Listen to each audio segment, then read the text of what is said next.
Today I'd like to talk to you about team days. What are they and why do you have them? Lots of organisations will have a team day at an annual point. The end of the year is June, we'll have a day in July. It's Christmas, we'll have a social get together. Or maybe it's the end of a project. We've just put in a whole new IT system, 25 people are involved, so let's have a day to celebrate the end of that. Great. But what do you do with the team days? Is it purely social?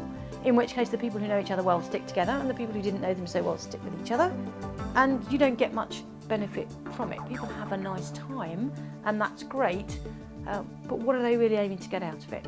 If all you want is a social event, that's fine, but could you make something more of it? Or do you instead have quarterly or annually updates of some description where the senior management of the organisation gets everybody together in a theatre room, stands on a podium and gives them a PowerPoint presentation about what business is like now. And now you all know what it is, go off and do your best.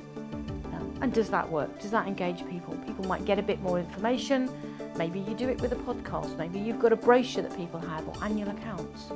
And that's the information, but does it really get people engaged and moving forward in a way that will help the organisation? So why not bring those two together? Have a team day that helps people understand more about the business, find other ways of presenting the information so it's not just this person on the podium with a PowerPoint or a bit of booklet to read, but gets people involved in what's really going on. Get other people delivering parts of the presentation.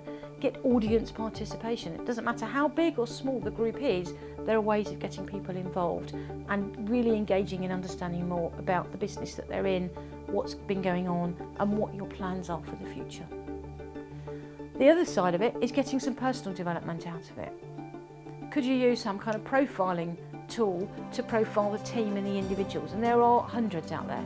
Some cost a lot of money per head, some per team, some can be done for almost nothing bar the copying costs of the questionnaire.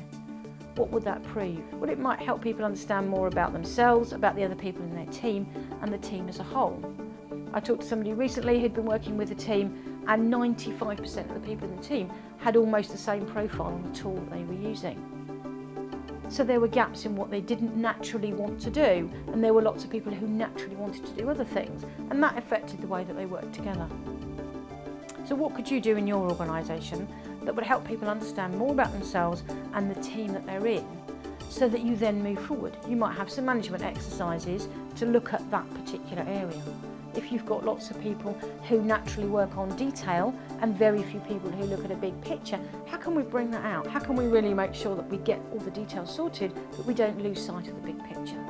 How can we help people understand that's what they're doing naturally and where it's a strength, but where it's getting in the way of that team? And there are lots of different exercises that you can build into a day that will help people explore that and understand it better. But they're only any use if you do something with it.